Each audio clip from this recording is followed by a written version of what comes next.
Hello friends and welcome back to the Sip and Smoke podcast with myself and Billy. How you doing, Billy? I'm doing well, how are you? Yeah, good. I'm excited because we've got another special guest. We have indeed. We have Anthony from Davidoff. I mean, quite a common face in the industry nowadays. Especially how it looks now with a weird moustache. It's I know, a bit of a change up. yeah. I was trying to trim my beard up and I messed it up quite royally. So it was a case of, right, I'm going to have to salvage this as best as I can. And good thing about having a beard, it grows back quite quickly. So give me a week and I'll be back to normal. This is what me and Lewis were saying yesterday when we saw it. It was like, oh, well, he'll have a beard longer than mine in about 3 days. So you can get away with it. It's already starting to come back in a little bit. So it's only been 2 days. This has taken me about 3 years. Don't sneeze too hard. That's the issue. But yeah, as always, it's a massive pleasure to have you on the podcast. Thanks very much. Yeah, we've got plenty to talk about. 3 different brands as well. 3 different brands. Plenty of big cigars to talk about. Plenty of upcoming things and exciting stuff in the industry as a whole, and obviously from us at Davidoff, we've got some nice juicy tidbits to discuss throughout the afternoon. So yeah, we'll enjoy these as we kind of go round. You know, the Plasencia Reserva Original Pyramidas, which is one of my favourite cigars. It's a great. I always find that's a perfect kind of lunchtime cigar, especially in that size. You can really make your lunch a little bit longer than you initially want to. But you never want to leave the cigar, do you? So no, exactly. An hour suddenly turns into an hour and a half. I've just got to finish this. It's got to be done, hasn't it? It's just one of them things. It has to be done. Absolutely. And you've got the Zeno Toro. And then I'm smoking the Arvo Expressions 2024 limited edition. So we've got some... Great cigar. I smoked that the other day, didn't I? So. Yeah, and then I had it a couple of days after. The time lapse. So, we've all been lucky enough to try one of those now. So it's one of those ones. Arvo as a brand is it's a brand that we really hold dear in our hearts at Davidoff, and having an exclusive to C.Gars and Termos for yourselves, it's a great feather in our cap as well it is with yours.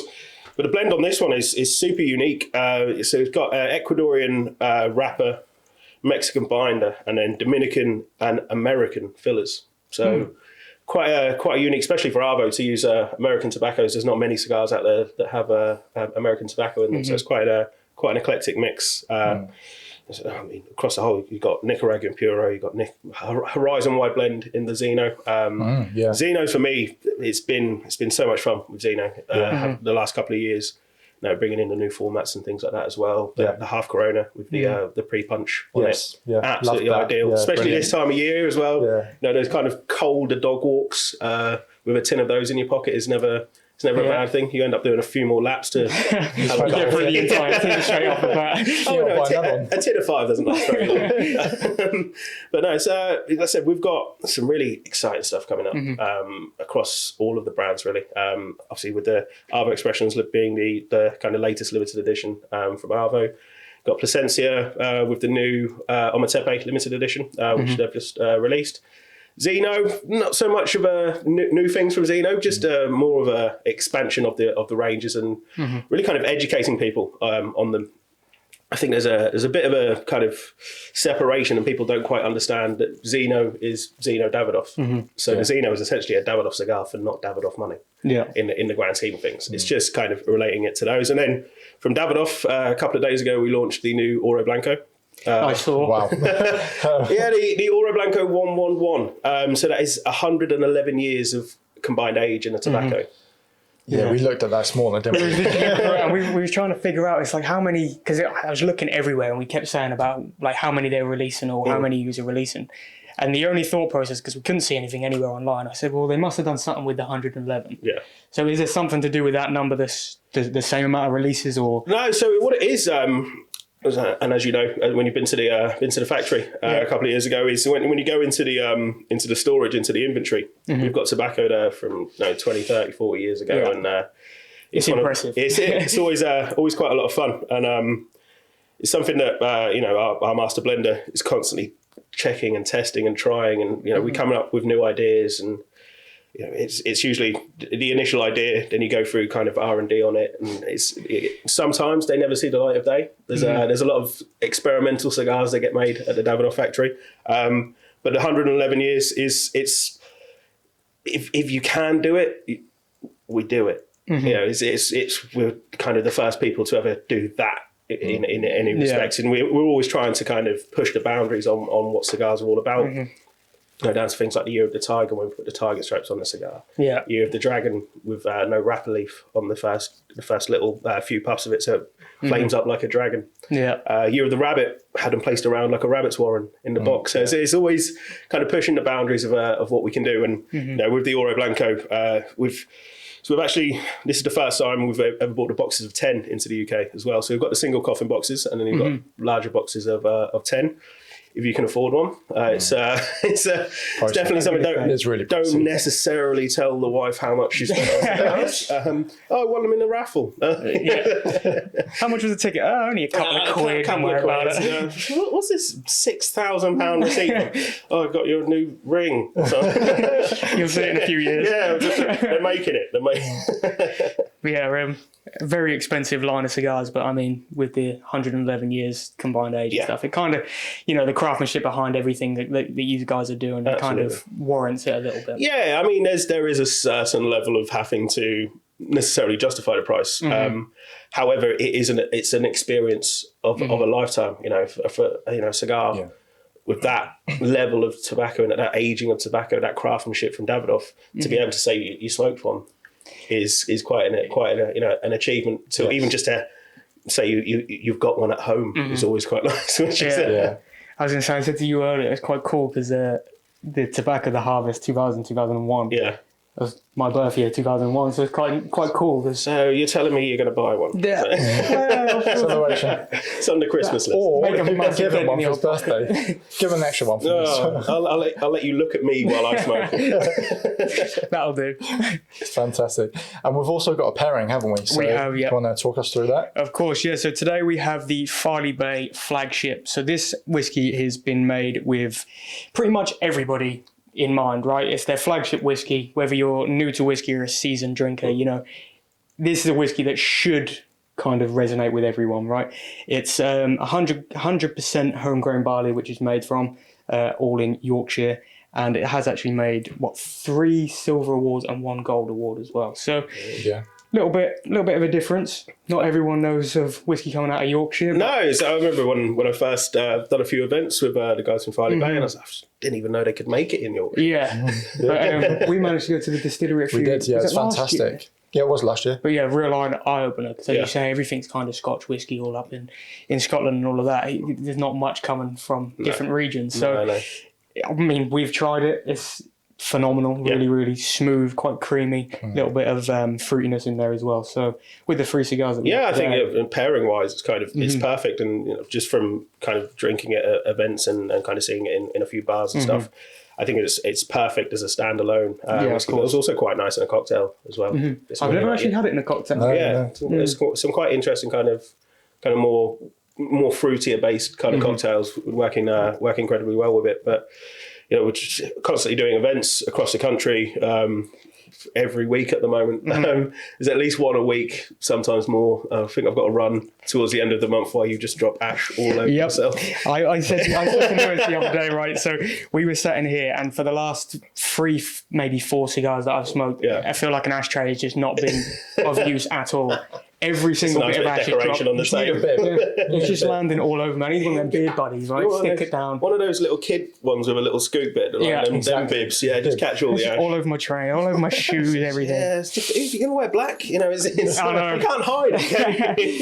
It's, I've kind of got to the point where I'm getting better with it, and you'd think after nearly 7 years in the industry I'd know what I was doing with a cigar, but it's almost a daily occurrence where there's ash upon me in some kind of regard. It's one of them things you kind of just have to take it on board. It falls where it falls. If it's on you, it's on you. It happens to everyone, doesn't it? So exactly. Don't worry about it. It's better when it's not you, it's someone else, isn't it? Yeah, like Sarah at the event when she was smoking like this. We were just sitting there recording her, waiting for it to all drop on her face. But and she had to pop out of the room. She asked one of us to hold it, and we were like, I don't want to be responsible for it. Yeah, because if she'd have dropped it, she'd have come in. She did kicked off. A phenomenal job, though. Oh, it was brilliant. It really was. What you want to do is challenge her. Break off a bit of spaghetti. Put a bit of spaghetti down the end of the cigar, and it will hold.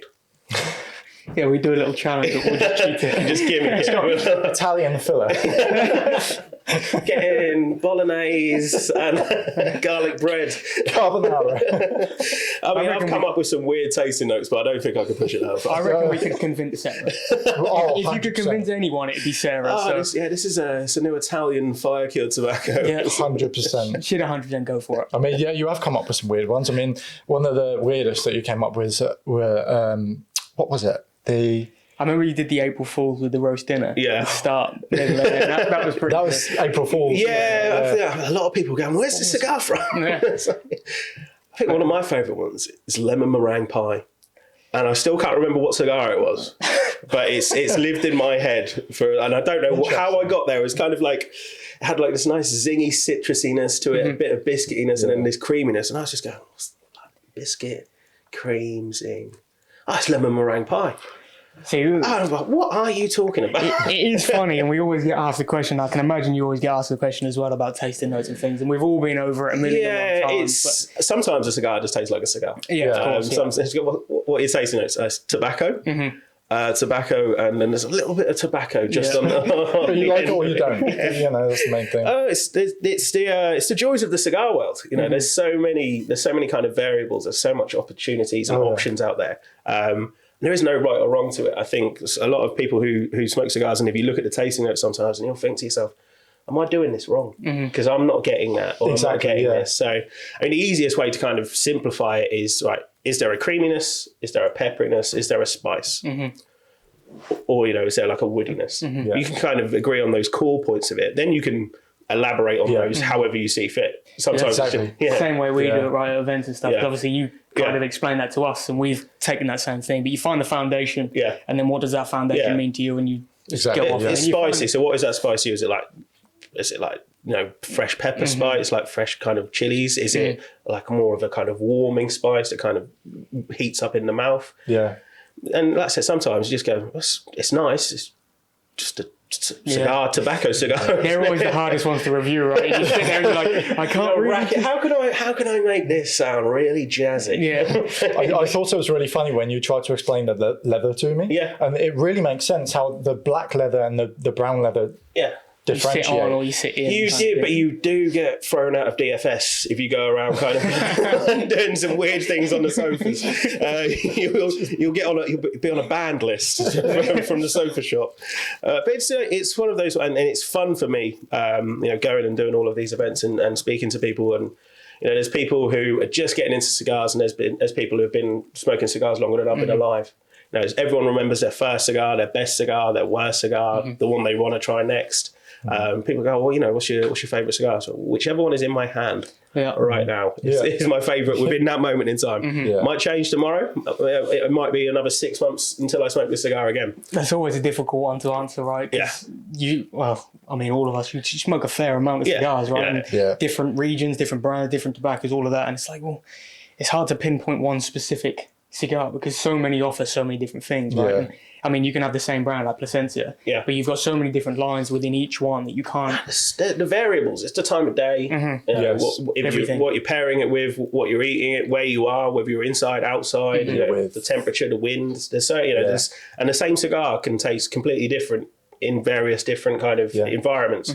So you just have to kind of accept that sometimes it might be your favourite cigar in the world, and one day you smoke it and you go, I think I like this anymore. You know, your palate changes, your palate's constantly developing and evolving, and you know, when you start off and you start on the lighter cigars when you're first getting into it, and then you start moving on to the full-bodied ones, and then you kind of go, I quite used to enjoy those lighter bodied ones, and you go back to them and you go, it's just taste of nothing now, because you've kind of trained your own palate. That's kind of exactly the route that I've taken. I used to love like a Connecticut Shade or something like that, but now if I go back to a Connecticut Shade, I always have like a metallic-y, bright taste. And that for some reason just annoys me sometimes. Do you know what I mean? Like you kind of smoke it and you're like, I'm enjoying it, but that one little note is just bugging me a little bit. I feel like that can either be really good or really bad. Like there's no in between with that. It's a weird one, but sometimes it works, sometimes it doesn't. Yeah, that's absolutely, and it's, you know, as consumers of cigars, we try everything. You know, of course. We have to know, and sometimes you can absolutely adore the blend of a cigar. But you try in a different vitola and it doesn't quite hit the same as another one. So that's why, and we were saying with you guys, the kind of the breadth of samplers that you have, especially from our own brands, which is always quite nice to see. The Davidoff samplers, the Sensei samplers, Zeno samplers, even the Arvo ones. Try as many of them as you can. And then if you've got this almost curated package of 5-6 cigars that you wouldn't necessarily, if you're on the website, add to cart. Yeah. But if it's a one-tick option, you get them home and you try your way through them. You go, I've really enjoyed that one. That one was, and it's something as simple as the size. You might absolutely adore it in a Robusto. You try it in a Toro and it's too much. Or you try it in a Corona and it's not quite enough. Yeah, exactly. And you make a more informed decision. If you can educate yourselves on the cigars when you walk into a humidor or you're shopping online. You make a more informed, educated decision on what you're going to buy based on your own knowledge. If you don't necessarily like stuff with a lot of Ligero in there, to steer clear of certain cigars, you don't really and ultimately at the end of the day it's a hand rolled cigar and you get to sit back and relax. Whether you enjoyed it or not is kind of but you have to know what you don't like as much as what you do. It's almost more important to know what you don't like. Of course. We say that all the time, don't we? Really important. And we're coming up to the festive season. You'll get a lot of the, for lack of a better phrase, fair weather cigar smokers who come in and they, want to get XYZ cigars, what my granddad used to smoke. And I go, what do you usually smoke? And they go, I've never smoked before. Oh, God. Okay, so maybe don't start there. Maybe come down a little bit lower. We'll maybe build you up to that point. And sometimes you may never get to those full-bodied, full-power, full-strength cigars. It's your personal palate, your personal preference. 100%. Yeah, I mean, I had some customers come in a few years back, and it was a mother and her son, and they came in like, we want our first cigar. I said, okay, brilliant. And they said, we watched The Godfather and we want a cigar like that.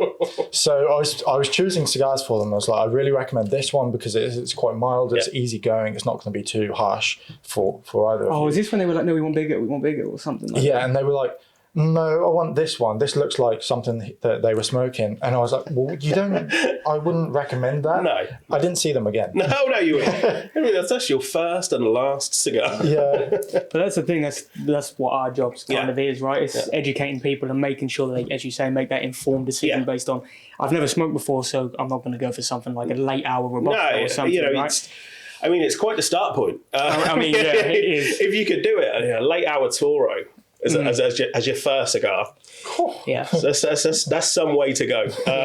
Brilliant cigar, but not necessarily the novice choice. I would say you have to be a little bit more of an educated consumer. At least have a 3 or 5 course meal beforehand. Definitely. Again, just kind of thinking about sizes and how important that is. It's also about your personal preference on sizes. So I've noticed quite a lot recently that my kind of preference on cigar sizes has changed. I used to be Robusto.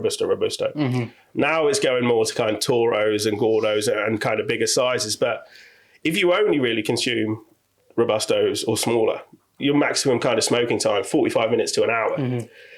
If I give you a 2-hour smoke, you get bored by the end. Well, it goes one or two ways. You could you could get bored. It's just a time thing. Or you'll try and smoke it in the time that you usually smoke a Robusto and your head will fall off. Or you'll only smoke 2/3 of it. You'll only smoke that hour of it and you've still got the final third left. If you're breaking it down to its most simple qualities, first third, middle third, final third. First third is the ingredients of the meal. Middle third is cooking the meal. Final third is eating the meal. So if you're only smoking 2/3 of the cigar, it's like, here's the ingredients of the meal, cook the meal, walk out the kitchen.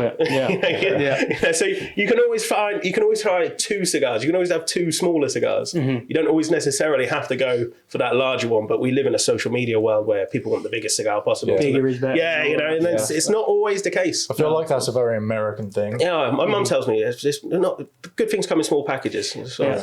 We've all heard that one. 5'8" on a very hot day it's about as tall as I get. But it's definitely. Actually, I've seen quite recently. I kind of feel like cigars are more. see more cigars in films and on TV programs a lot more lately, which is amazing because, people are going, they want to get more involved in it and stuff. And, if you rewind 4, 5, 6 years ago, you didn't see people smoking on screen or anything like that. It was almost, like kind of like that unspoken thing of you don't smoke on screen. It's like every other film I'm watching at the moment has got some form of cigar base. It's definitely coming back. Yeah. And I think, especially with like COVID, I mean, we all bang on about it at this side of the industry. Like, we all saw how much it boomed. Because a lot of people had nothing else to do. And nothing to do. So, but I think it's kind of carried over, and it's definitely carried on, even in the younger generation, things like that. It's continued to just absolutely boom and take off. I think people have learned how important the processes are behind crafting the cigars. And the difference between enjoying a handmade luxury product like a cigar over, say, cigarettes or things like that. There's a massive difference. I think there's a better appreciation of it as the kind of craftsmanship. And, one of the things we always talk about with Davidoff brands, the 37 odd million cigars we made last year with only 500 rollers. Yeah. So, crazy. Yes, cigars are expensive, and we're very aware that we Davidoff sit in that kind of upper bracket in terms of money, but when you kind of look to where it's come from and how long it's taken to get there, and the 10 years of experience that our rollers all need just to be deemed worthy enough almost to roll our cigars is whilst you are setting fire to money, there's no better way to do it. If you have to enjoy every second of it, of course, and you never want to kind of put your cigar down in the ashtray and walk away and go, I probably shouldn't have done that. But it happens. I also think with that as well, like sampling events and things like that come into hand and come into play massively with that thing, right? Massively. Because you can buy a ticket to an event, you may never even tried the cigar. Likelihood is you'll probably enjoy the cigar, whether it's not for you or it is, you'll probably enjoy it a little bit more because of the experience and the environment that you're in, right? Yeah. So I think personally, cigar events and things like that would be a massive, like, something that I would recommend for people that get into. And it's almost minimal risk, really. Yeah, of course. Obviously there's a cash value for the ticket and etc. But it is the experience. It's a chance to meet people like myself, some of the people from other brands, kind of pick out those little nuanced kind of questions that you've always had in your head, but you've never really known the answer to. If you like the cigar, amazing. Here's an entire new experience for you. Here's an entire world of discovery and exploration, and you can walk into the humidor and go, I'll try one of these, one of these. You don't like it, like we were saying earlier, it's you now know what you don't like. But what was it about it that you didn't like? If you just write it off completely as I didn't enjoy that at all. That's a little bit harder to kind of negotiate. But if you kind of you think to yourself, it was maybe a little bit too big, a little bit too strong, or maybe too light, too small, etc. Then you can kind of, for yourselves and as we're kind of educating people, as the main thing about the tasting events is for us to educate the consumers as much as possible, give them all of the tools. If you can kind of pick out, okay, what was it about it you didn't enjoy? Then you can steer them down the right road. Well, have you tried this one? This is slightly different, or those kind of things. But knowledge is power. That's the most important thing, especially within this hobby. The more you can educate yourself, the more informed decisions you make. Also, when you pull out the cigars at the birthdays, the weddings, the barbecues, you know a little bit about it. You become everyone's friend. You sound really, really knowledgeable because you remember one thing that lad told you at an event. Exactly. It's always nice when I've been kind of when I'm at events and things like that, and I'll overhear people kind of just talking in their little groups, and I'm like, I just told him that, and he's saying it like he knew it all along. You're going to have to just let him have their shoulder. Whatever. Oh, man. You don't stop though, do you? No. I mean, you're at events non-stop. I think before we started filming, you told me you had... I've got 9 left. I'm doing 9 this month. I've done 3 already. But the funny thing is, them 9, or say 12 total, aren't just within your surrounding area. Oh, no. I am the ever-travelling man. I'm very unpopular with my wife, as you can imagine. But I'm pretty sure she's if I'm home for more than like 3 days, she starts going, when are you away again next? Really annoying, aren't you? She's like watching. When's that? Oh, is that the time? But it's one of my greatest loves is events and side of things. So my job is kind of multifaceted in that respect. To do a lot of staff training, onboarding with new clients, and then the events and the training side of things are pretty much the kind of core side of what I do. But it's wonderful to see, you know, when you do multiple events in the same locations across a year, you see people, you know, time after time after time, and you know, I'm quite good at remembering some of the conversations we'd had previously. So, oh, did you ever get round to trying that cigar, or how was your holiday, or these kind of things? These connections are just fantastic. Oh yeah, it's really you can get into some weird and wonderful places with people you've met. I'm quite lucky that I've met a few people that play golf, and I was, oh, next time you're down, I'll get you into. I'm the chairman of this course. And I was like, sweet. Don't think I should be here. But it's a lot of fun. It's a lot of fun, and you know, if you're near a lounge in any capacity, go along, try an 100%. Event. You know, get together with a group of friends, and you know, discover something new. It may be a cigar you've smoked hundreds of times, but you may find out something new about it while you're there. It just brings that whole extra aspect to enjoying a cigar, right? And I think, as you say, if you can get with a few friends and then go out and meet more like-minded people, it's just... Oh, you see the conversations that groups are having across the table, or, you know, from their table to the other one, and, oh, how are you? Yeah, my name's this, oh, what do you do? And then suddenly the event finishes and they're off to the pub all together, all new friends, and then it's quite nice to kind of have this shared interest in this one thing. It brings people that together. Brings, you know, they think cigars are this almost kind of great universal leveler. You can be from any walk of life. You can have £10 million in your pocket, or you can have £10.50. Yeah. But if you have an interest in this one single thing, you have a discussion point, and then you kind of that can go absolutely everywhere from there. Right? It's just that initial break of the ice.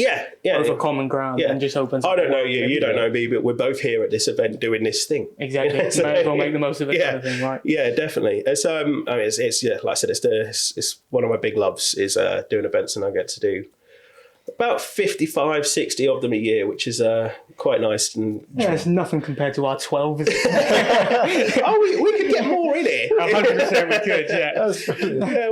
We could do it. You know, you got Ray at Lee's doing one a week. You guys are slacking. I know. Lazy. We got to wrap our game. I think. Yeah, we have. Yeah, we certainly have. How do you find downtime though? Do you find it difficult? What's downtime? It's not very limited amount of downtime by the sounds of it. It's quite interesting. As I'm getting older, 37 in December this year, and kind of finding that downtime is literally doing absolutely nothing. I am more than... I'm getting very old. I'm in bed by 9:30, mostly. I was like, put my son to bed, say to my wife, like, I'm going to have a bath and get in bed. Is that all right? She's like, are you okay? You know, you've been away for 3 weeks. Forgot what I look like, but it's downtime. I mean, it's I live in a little village just outside of into the sticks of Norfolk. So there's not much really going on apart from cricket and football and taking my son to all the various sports that he's decided he wants to do at 5.5 years old, and it's cricket, it's rugby, it's football. It's you prefer him to be that though, wouldn't you? Oh yeah, there's still the can I go on my iPad? Right, you got 10 minutes. The other one is we'll get on the Nintendo Switch and play Mario Kart just because I want to play. I was going to say, that's definitely for you. Why do you think I bought it? Do you let him win though? No. Of course not. Never let him win. He's got to learn the hard way. Yeah, I agree with that 100%. My brother used to do the same to me when I was a kid. It was like, oh, are you going to let him win? No. If you let him win, he's never going to learn anything. No. So I agree 100%. My first date with my wife, we went to the arcades in Norwich because I'm classy like that. And on the basketball game. And I like to tell people I let her win. She absolutely thrashed me. It was quite embarrassing, really. I don't think quite lucky I got a second date. As I definitely tell people you let her win. Oh yeah, just such a gentleman at times. But no, it's downtime is a bit of golf, bit of socialising, cooking. I quite enjoy cooking when I get the chance. It's kind of quite a relaxing one, I suppose. Put some headphones in, leave me alone, get out the kitchen. Yeah. Yeah, I feel the same. I mean, I used to do the same thing, but we used to go for a walk and cook. But that sort of 45 minutes to an hour on your own, especially as you say, you've got a very hectic ongoing life, traveling here, there, and everywhere, meeting so many different people. That 5-10 minutes, even chuck some music in your ears and just zone out for a minute. It's bliss. I find when I've got a day of meetings and then an event, I feel like get to the end of the evening, I think I've said all of the words I know. Yeah, your entire vocabulary. I've got nothing else to say. But walking back to the hotel, I don't know if I'm all right. I've got nothing else to say. It's one of them ones. I always say that it's like after an event, you do your 8 hours at work kind of thing, and then you do your extra 6 hours at the event. You mean by the end of it, you're done 13 hours. You get home, and it's like, I don't even know if I can speak anymore. No, but it's quite hard to switch off. It's fine. Finding those things, like I said, with downtime and being able to have that kind of switch off point is massively important, just for for your own mental well-being more than anything. It's also nice that you can include like with your son and stuff. I'm quite lucky that if I say to him, "Do you want to go to the driving range?" He's up for that any time. Do you want to go to the climbing wall? Yeah, we'll do that. I get to kind of live vicariously through him. If I want to do something, I'm kind of father and son. Interesting that you mentioned golf, because that's something that we've been interested in lately. More so yourself. Yeah, I've been playing quite a bit. I mean, I think we touched on it in previous episodes, but it's just one sport that you can never be. It's not a sport that you can play one game or one round and you can hit perfect shots, do absolutely everything great.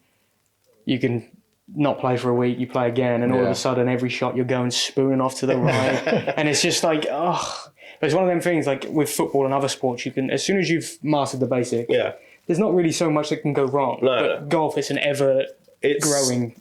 It's one of the most enjoyable, beautiful, fun games to play, whilst the most infuriating thing that you've ever done with your life. And you stand there sometimes and go, why do I do this to myself? It's worse on a course as well. I'm in the trees and going, I could just walk off right now. Just leave my bag, just walk. I don't know what direction, I'm just going to walk in a straight line away from where I am right now. Yeah, I agree. The worst one as well, I did it a few months back, and I think I got to the 10th hole. And between the 10th hole and the 11th, there's quite a bit of a walk, right? And I left my wedge on the edge of the green on the 10th. And I didn't realise until I needed it again around about the 15th. And, I mean, golf courses get up with distance, right? And it's like, I've got a massive trek to go back. So, commandeer a golf cart and just flag them down. Excuse me, can I just... I always miss the slots because I end up going evenings and they're like, oh yeah, you can't have one after 3. And I'm like, I can't do it 3 o'clock. Bring a ginger scooter. I'm sure I'll just stay in eco for the whole time. What you want to get is some golf shoes with some Heelys in it. Just Heely your way down the car path. Yeah. The funniest thing for me is when I go to the driving range and then you go for your practice swing and then you actually go to take the swing and you miss the ball. Oh yeah, you have to pretend. It was a practice. It was a full strength practice swing, and you look around and make sure no one's saw you. I did that on Saturday, and I looked at my phone and went, practice. There is nothing worse than when you first get to the driving range though, and it's absolutely rammed. You find your bay, and you step up for your first shot, and you think, well, this could either go absolutely phenomenal, straight down the fairway, or I'm slicing it 500 yards. I hit one ball. No, right. These 99 can go back. Can I get a refund, please? No, it's. Golf's been.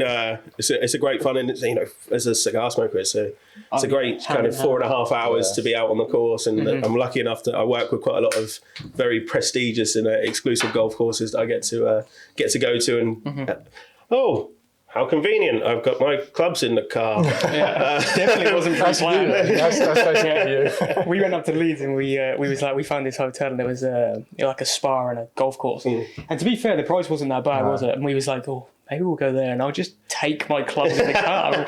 We'll play around. But obviously that didn't happen. No. We went somewhere else. But yeah, it's a sport that, as you say, it grips you from start to finish. But it can either make your mood absolutely phenomenal or the worst it's ever been. It's very similar to kind of getting into, when you get into cigars and you first start and getting into it, and you're quite selective and you're very, you don't want to spend too much money on those kind of things. And then there's like a £5,000 lighter that comes out, and you go, it's when you start spending more money on the accessories than you do on cigars. Yeah. Then you might be you're in too deep at that point. All the gear and no idea. Oh, I've got the most expensive clubs with no idea of how to use them. I might as well take pool cues out there sometimes. And then hockey sticks would be and then you got to get there's a new pair of Jordan golf shoes. Yeah. You've already got 3 pairs. Yeah, but these ones are blue. Yeah. These ones match the shorts I bought. Then you got to get the top, you got to get the shorts, you get the glove. You get the glove. Yeah. I need a new head cover. No, you don't. Yeah, but this one's really cool. Yeah. That's another annoying one. I've lost one of my head covers. I left out on a random course somewhere. Never seen it again. No. It's fuming. You have to get a whole new set now, mate. Yeah, exactly. Just have to break the bank for another. Yeah, so I've lost one, so I need to buy 10. Yeah, exactly. But it's as I say, very enjoyable. But very enjoyable. Infuriating. Oh yeah. I marvel at it. I marvel at people who are good at it.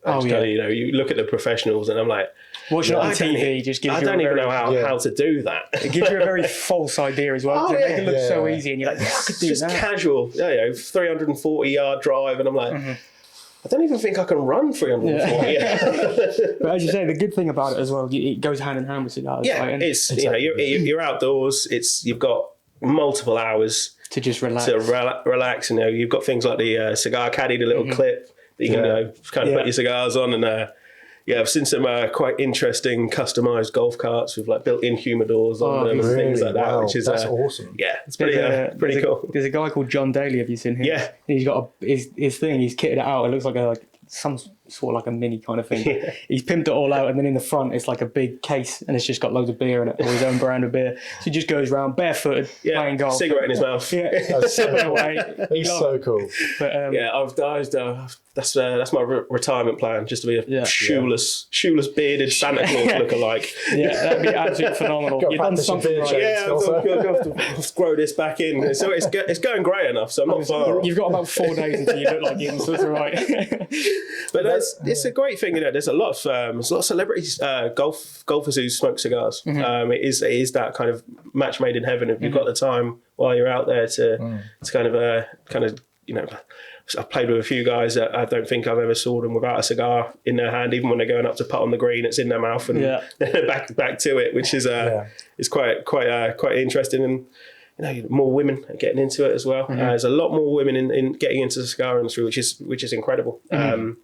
And again, I think you're kind of seeing that within television 100%. And movies and things like that, and kind of the celebratory aspect of cigars. And to kind of, you always see it at the NFL or the NBA playoffs and those kind of things, but we're seeing it more kind of from a female perspective. And I think we could all kind of benefit from a ladies' approach to cigars. They're able to spot the things that we miss. Absolutely, and it's quite refreshing, really. Yeah, and I think there is I see it at events now. There's more and more women and ladies are getting into it, which is amazing. And there's a few kind of cigar groups specifically for them, and which is great to see. And I think Leeds hosted a ladies' night, didn't they? Yeah, we've done a few as well. We've done a few Davidoff ladies' evenings and stuff like that. It's a massive step forward because we were speaking about it earlier, right off camera, and it's weird because it seems like a very man-influenced industry, right? It's very heavily dominated by male presence, but I think, as you say, over the last maybe year, 2 years or whatever, that woman aspect of you look at people like Karen Berger or those kind of things, and they're really coming in with a very unique and fresh approach to the industry, which is definitely needed. And also the other one is the demographic that getting into cigars are kind of seeing this massive kind of I wouldn't say necessarily a shift, but that younger demographic, that kind of 25 to 34 market is just growing exponentially. And we're seeing these people are, they're getting into this hobby and this craftsmanship and appreciating good cigars, appreciating good whiskies, and having these conversations and kind of getting their little groups together and things. I've recently did an event at a university. They actually have a cigar club within the university, and it's about 60 members. Wow! And they meet up once a week at the student union bar, and they bring their own cigars and these kind of things. So it's definitely insane because you don't feel like you see it that often. No.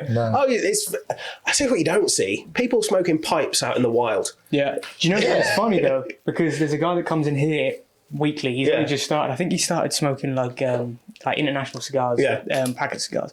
But in the last month or so, he's taken up pipe smoking. And it's funny because I went out to get some breakfast the other morning. That must have been last week. And I smelled something. I was thinking, because you can always smell. Oh yeah, you can smell it a while. Smell a pipe. Smells good. Yeah. I was walking. I was like, it smells like. And I looked up, and the guy was stood in front of me. And he was walking over, and funnily enough, he went into the same place as me where I went to get breakfast. And he was there chuffing away on his pipe. And I was thinking, you don't see that very often. No, you probably used to see it everywhere. Yeah. I mean, pipe's one of those ones. I try and get back into it every now and then, and I lack the patience. I think it is. I have a similar thing. I really enjoy it, enjoy the flavors and everything. It's just, but when it's just the upkeep and the maintenance, and it's quite nice with a cigar. You finish your cigar, you put it in the ashtray, you walk away.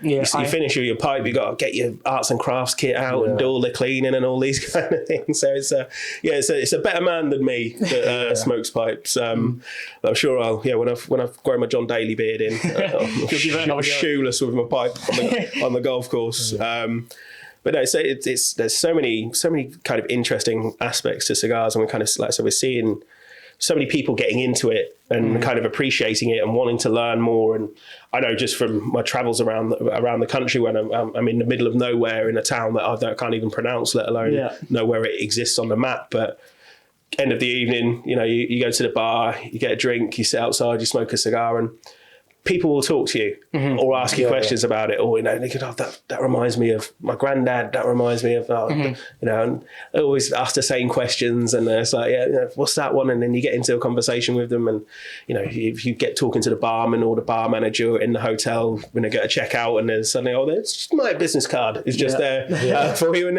it turns into a new account or a new lead, or somewhere that you kind of recommend to people. It's quite cigar friendly in terms of quite happy for you to sit on the terrace and smoke cigars and things like that. And social media is such a powerful tool for that. A lot of the kind of Facebook cigar groups and things, if you find somewhere that it's got a good selection of cigars, it's a nice kind of nice environment, word gets out pretty quickly. Cool. And I think obviously with the mash tun for you guys, it becomes that destination place, not just for people who are staying at the hotel that evening to have a cigar, but if it's 45 minutes, an hour down the road, you get together on a Friday. It's a day trip out. You might start your evening there or finish your evening there, or never actually leave. We'll start here, and it's actually quite nice, isn't it? We're comfortable. We've got a booth. You know what? I've got to finish this cigar at least, haven't I? So it's we see that a lot more, especially kind of hospitality is becoming a big thing. There's more hotels and bars are realising the additional value that cigars can add to an experience of an evening or whatever. So it's great to see, and it's the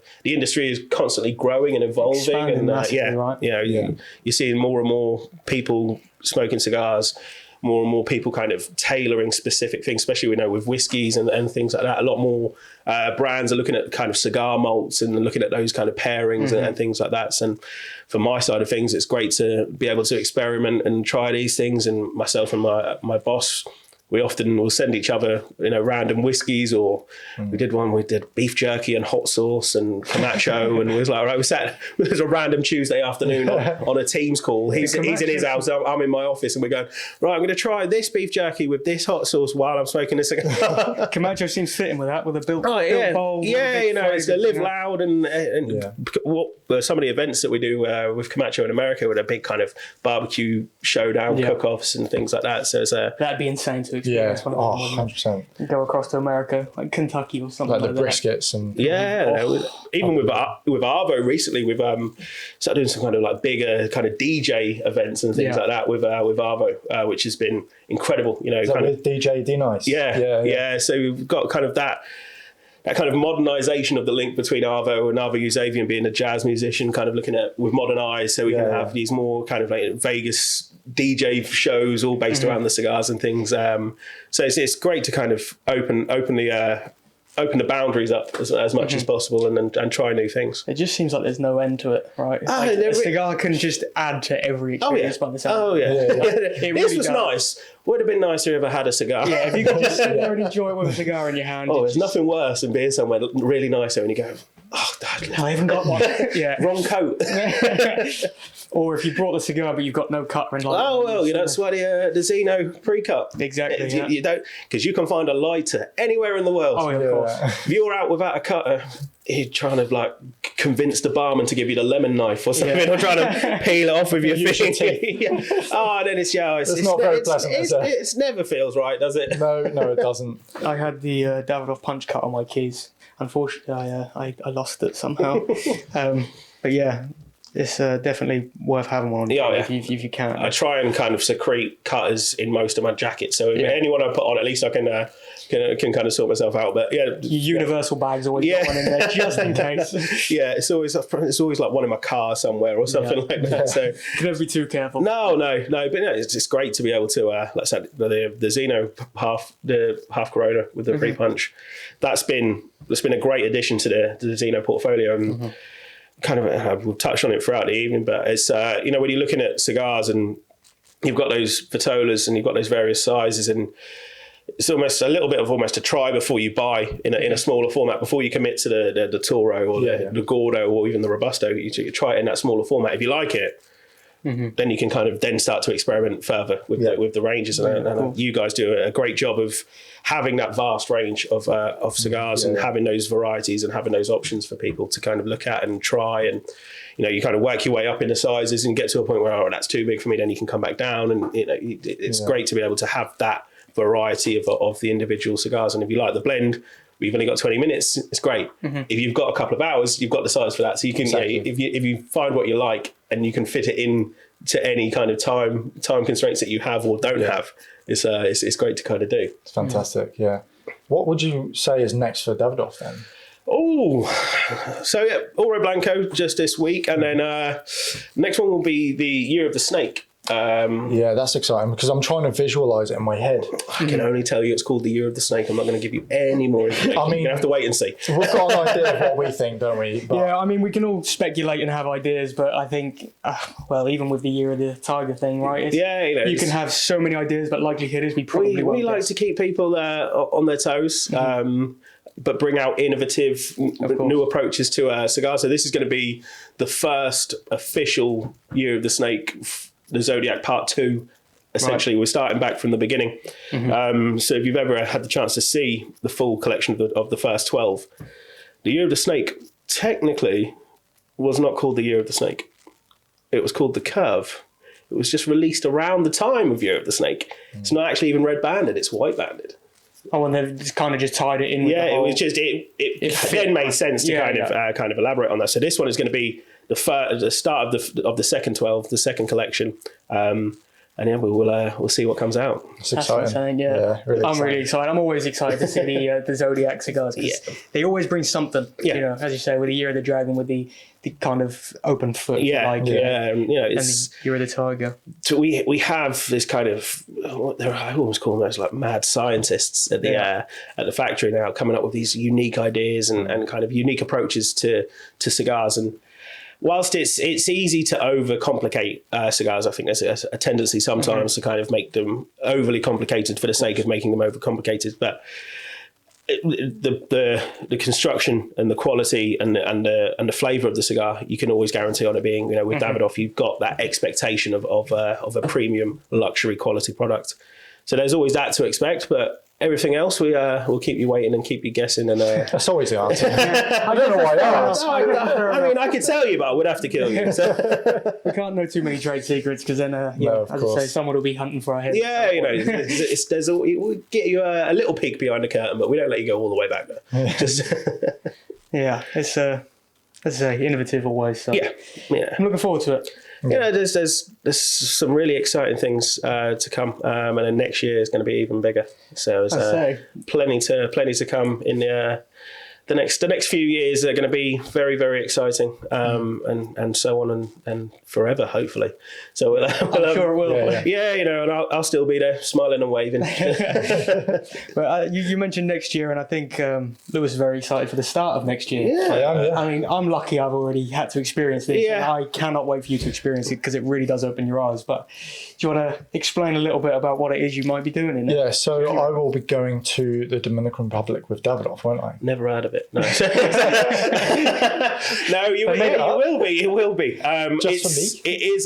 It's a trip of a lifetime that I've been lucky enough to go on a couple of times now, which is always a lot of fun, and we really do take you out to the fields, show you everything from crop to shop, and you get to experience the Davidoff way of that time beautifully filled and what that actually means to us. And you'll get to meet the people behind the brands, the people, the master blenders, the foreman. You'll get to walk out onto the rolling floor and experience that first moment of walking into that rolling floor and just seeing this room of people who are not just proud of what they do, but they're happy to be doing what they're doing as well. And that comes through with the products, I think, personally, when happy people make happy cigars, it's just, and that's quite simple, but it's definitely a love and a passion and a pride for what that means, and to be able to take people out there and for them to experience that. It's all well and good kind of looking online and being told about it, but until you're actually physically there. Well, this is the thing, I've been told what to expect, but I still don't know. There'll be a lot of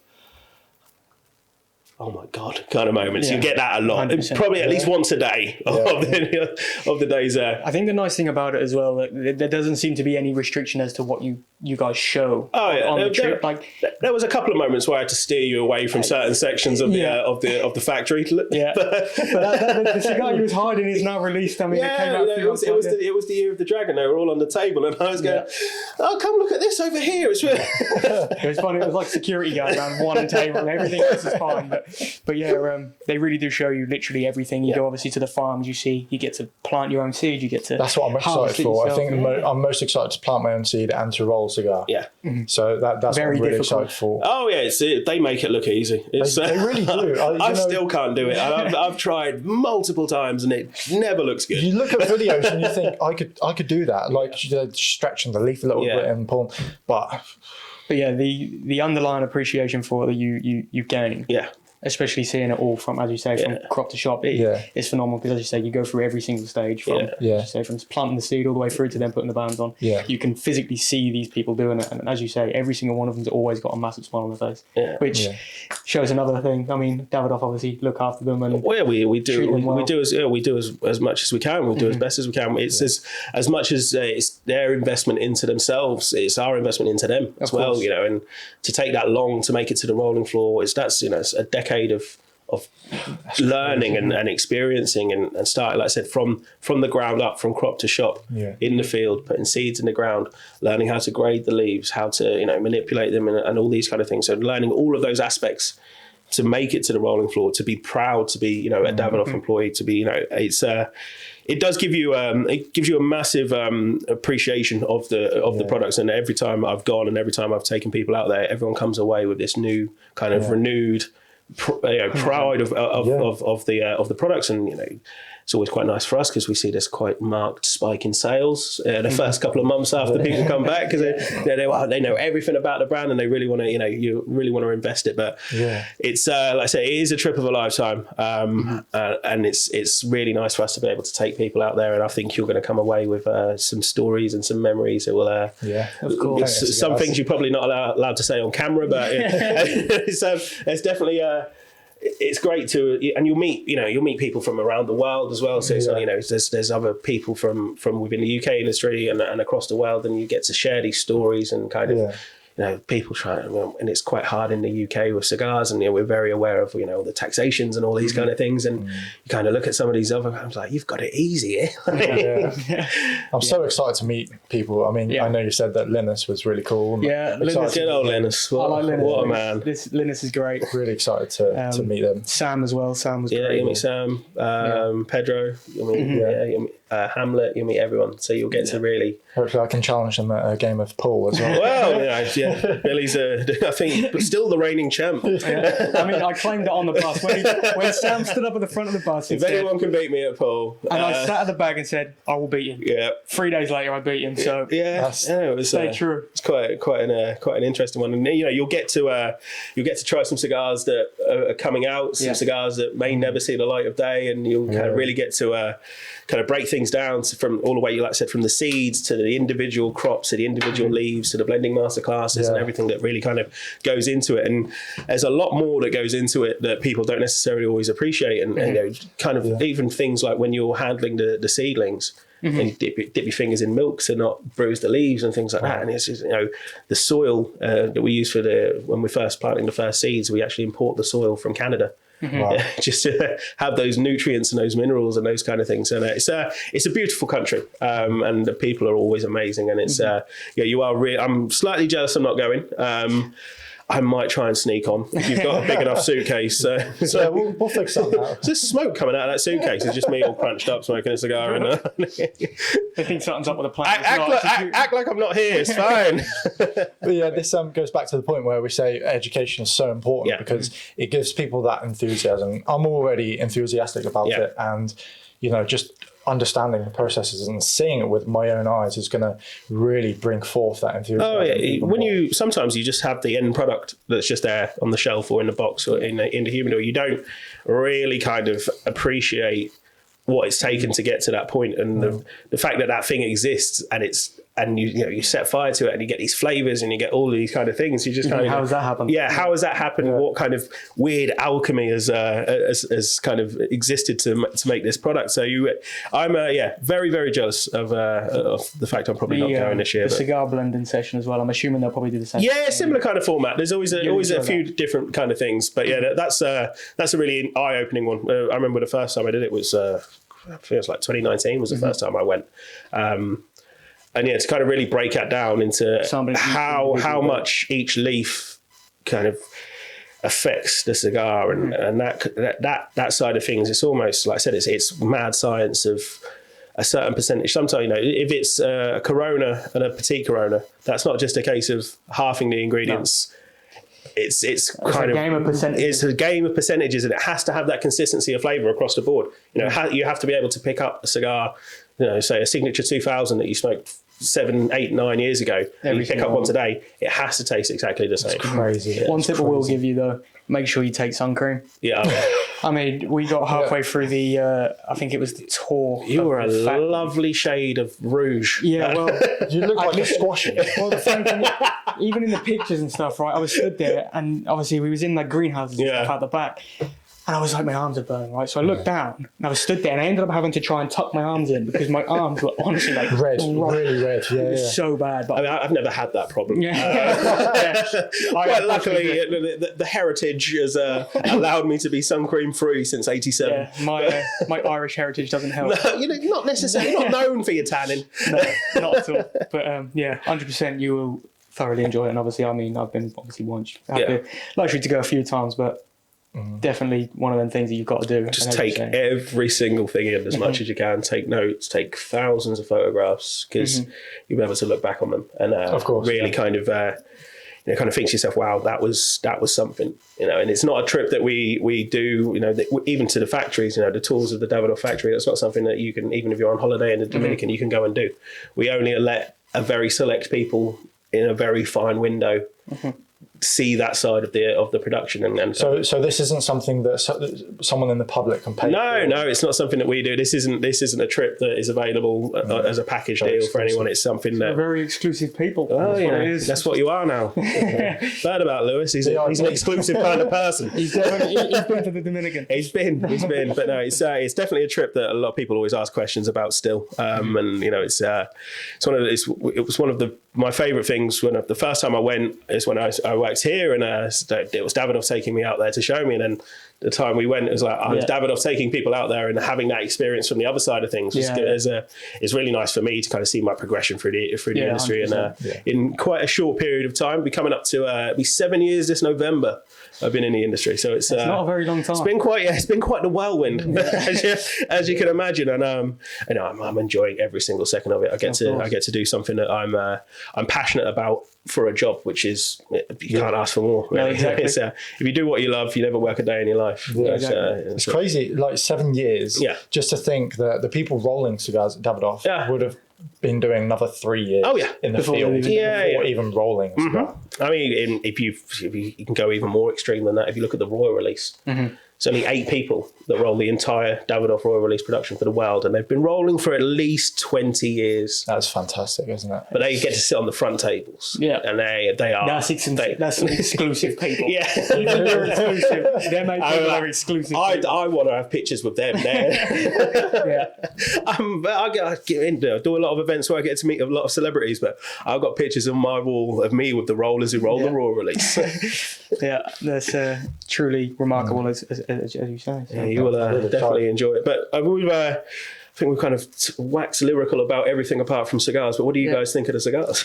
I mean, I'm thoroughly enjoying mine. Yeah. As I say, I think I said to you off camera, it might have been at the start of the episode, but the Pyramides is the only Vitola of this cigar that I haven't actually sampled yet. Yeah. And I think I can agree with what you mean. It is definitely the perfect Vitola. Yeah. The Corona's not quite enough, the Robusto's not quite enough, but that Pyramides with the smaller aperture, really absolutely phenomenal. perfect. I mean, that 100% organic tobacco that comes in the Reserve Original, and it's the only certified 100% organic cigar range in the world. The tobacco equivalent of essentially Greenpeace go to the factory constantly to make sure that line is adhering to that. And we've talked previously on other videos that we've done about Plasencia as a brand and what they've managed to do in almost as long as I've been in the industry. Plasencia have only been around as their own brand around that kind of time, kind of up to about 8 years, 9 years or now. They're heavily sort of involved in things. Yeah, they've got their fingers in a lot of pies. A lot of pies. Around about 30 different brands that they still grow tobacco or roll cigars for. So to be able to bring out their own stuff in that short period of time, and it's almost a case study on how to launch a cigar brand properly, because every cigar that they've brought out has been absolutely incredible. Every single cigar range within the portfolio is unique within itself. It's got something interesting about it, and the quality of their products is it's absolutely amazing. I agree. They definitely know what they're doing, but they have been around since 1865. So kind of think that maybe they might know what they're doing by now, but they definitely do. Zeno, what do we think? I think it's fantastic. I mean, I had the ones in the tins of the small Vitolas, and that was amazing. I think this is such a perfect cigar for anyone. Yeah. Like whether you're a novice or not. Like it's so smooth, creamy, it's slightly woody. Yeah. It's got a real eclectic mix. The blend, we call it a Horizon White blend. It's got those creaminess, it's got the nuttiness, it's got the minerals that come through as well. And it's it's great to like I said, it is a Davidoff cigar without a Davidoff price tag. Yeah. So it's a great introduction to cigars as a whole, and I perfectly agree with you that it's a perfect cigar if someone wants to try a cigar for the first time. Yeah, I think Zeno is a great kind of a point to start. My go-to usually on a recommendation is the Signature 2000, which is our best-selling cigar globally. Someone smokes one every 30 seconds in the world. See, that's insane. That's mental. It's quite but that's an easy one. It's super approachable to kind of get into. It's not going to blow your head off, and it's a great start point. The Arbor Expressions for me, it's been phenomenal. I've enjoyed several of these cigars. It's one of the ones I'm quite gutted I didn't get a box of them when I had the chance. But it's Arbor as a range, it's a really unique range, and I think the addition of the American tobacco in this one is something that I don't personally know a lot of cigars that have American tobacco in there. So I think there's that extra little level of nuance, a little bit that it's a tasting note that you don't usually get. I found the room aroma on this one's quite potent as well, but in the nicest possible way. You definitely get, it's almost like a thick smell that kind of... It's funny, we said the same thing. When I came in, he did the review on it, and I was sat at the back doing a little bit of work and whatnot. And I said the same thing. The aroma off the cigar, as soon as you light it up, it's like... It's woody, it's peppery, it's got those wonderful kind of notes that come through. And we'll hopefully get round to eventually sitting down to smoke the Oro Blanco. I'll have to put some nice words in with the boss. I'm pretty sure we can. We might just have one on the table while we all just stare there for an hour looking at it. Can we smell it? This episode we're not actually smoking. We're just going to sit here and stare at it the whole hour. Just so this one's dropped. Someone set fire to this one. I don't know what happened. The end's cut as well. Maybe I'll try it. But no, so lots coming up from Davidoff. Lots of exciting things. We've got a few whiskies and things coming out as well. We've got some lots from Plasencia, from Zeno, from Camacho. Across the board on our brands. busy coming up towards the end of the year. Also, we've got some big events to kind of look forward to. We've got Cigar Smoker of the Year in December, which is always a fun get together of the industry. There's always some stories to come back away from that one. I'll be here in December as well with yourselves. Right, We've got an event doing the Winston Churchill Aristocrat, so that'll be that's going to be a lot of fun. I think it's like one ticket left, I believe. One more ticket, one more available. Selling out. Get it. It's nice to be popular. You know. I mean, I don't do many events where they're not sold out. Sometimes I do events where I kind of wish they were slightly smaller. I can imagine. 150 people events are pretty daunting when you're just one small South African man. You're sitting there with a microphone. Yeah. And by the time you get around to talking to everyone, I haven't even lit the cigar yet. But no, it's a lot of fun. I hope to see as many people as possible at as many of my events. I've got some next week and following week. End of the month, I'll be in Liverpool, Chester, and Leeds on the Tuesday, Wednesday, Thursday. I think there's a couple of tickets left at either of those, but if you want to head over to the website, and if you're in the local area, make any recommendations on places to play golf. It's another long road trip for yourself, I guess. Yeah, it's not too bad. It's not a bad trip up there. I don't mind it. Quite like Liverpool. It's one of my favourite cities to go to. I've been there enough now that I just about know my way around without having to use Google Maps to kind of where do I get to where I'm going. But it's usually just second nature at this point. Usually a lot of fun. Chester events are always fun, and then up at Leeds with Ray. It's never a dull moment with Ray and Usman. It's always just ridiculing Usman for most of the evening, which is always quite fun. Especially if he has those trainers with the flowers on them. Never let him live that down. Never let him live that down. But no, it's great to kind of see, and seeing all these events selling out, and seeing the interest in the social media and people getting into it. And I said we'll get that festive period now picking up, so more and more people will kind of get a cigar for Christmas, New Year.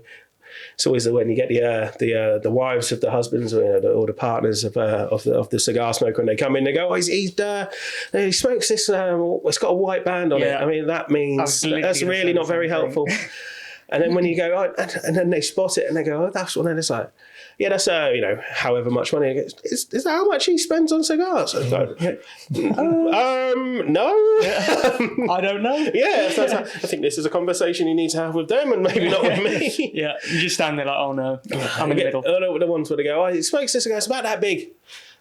Okay. Thanks. But that's always quite fun, and getting to experiment with Christmas samplers and those kind of things for you guys is we're setting plenty of those up. So. Plenty of plans. Fresh in the mind at the moment. The year's going quick. You've got Black Friday as well. The year's going incredibly quickly. We're always couple of months away. Christmas. Yeah, I know. It's scary, isn't it? Scary, but time flies when you're having fun. It really does. I mean, talking of having fun as well, we did something really different lately, didn't we? We made a magazine. We did. You were telling me about this earlier, It's really exciting stuff. It's a really cool venture. Obviously more will come out. The prints should be either here today or on Monday, and then they'll be going out across the country, and every order, everyone should receive one with their order, so please get your orders in. Keep your eyes peeled for quite a few deals. Upcoming issues of just me going hi.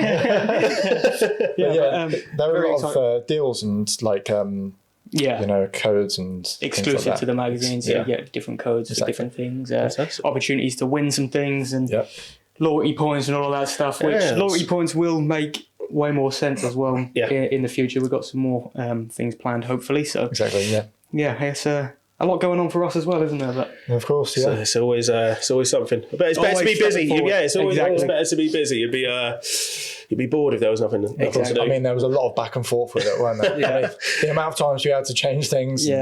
But hopefully, if it's worth doing, it's worth doing right, isn't it? 100%, exactly. When we get it in our hand, I think it'll be a sense of achievement from you guys. I reckon. I mean, more so for Billy. I mean, you organised the whole thing, which is fantastic. Yeah, I mean, obviously it was a massive joint effort, but everything had to be edited and all of that stuff. A lot of back and forth edits here and there, making sure everything's perfect before we can get it out. I'm looking forward to reading it. We'll get you on sent out. Of course. Fantastic. I'm down the road. I can pick it up. Well, that helps me. But there's one thing left to do, and that's for me, not for me. So.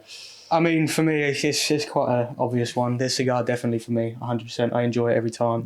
Placencia as a whole brand, to be perfectly honest, I've never really had a bad one. So,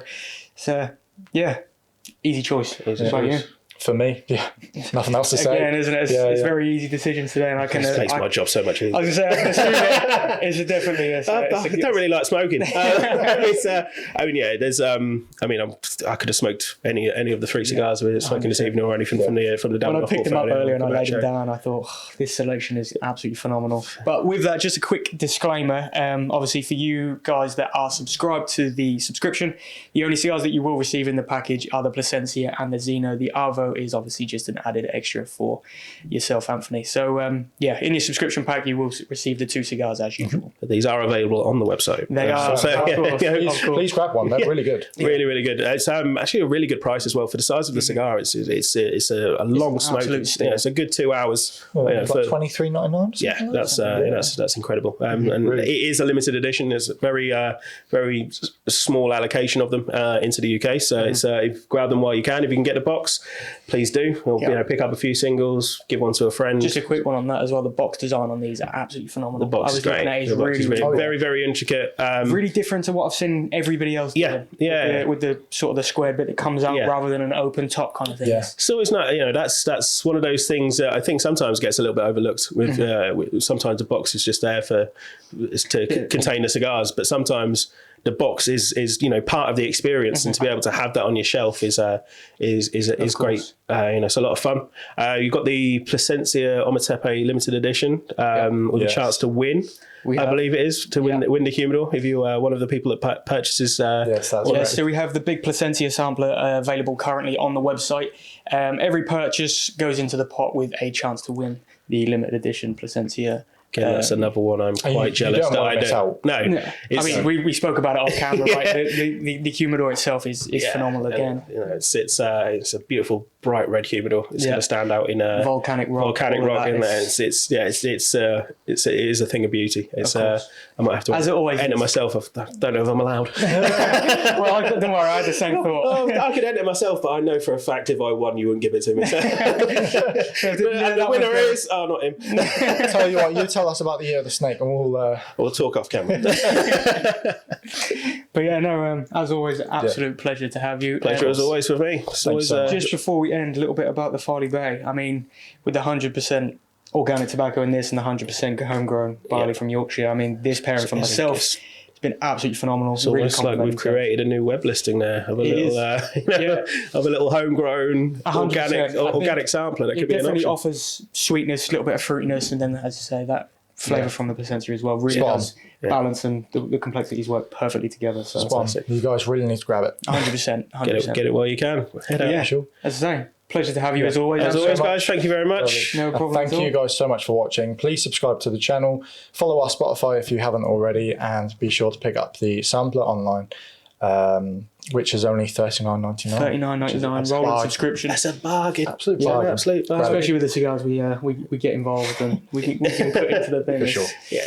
But lovely. Thank you so much, guys, and stay safe and happy having. Peace.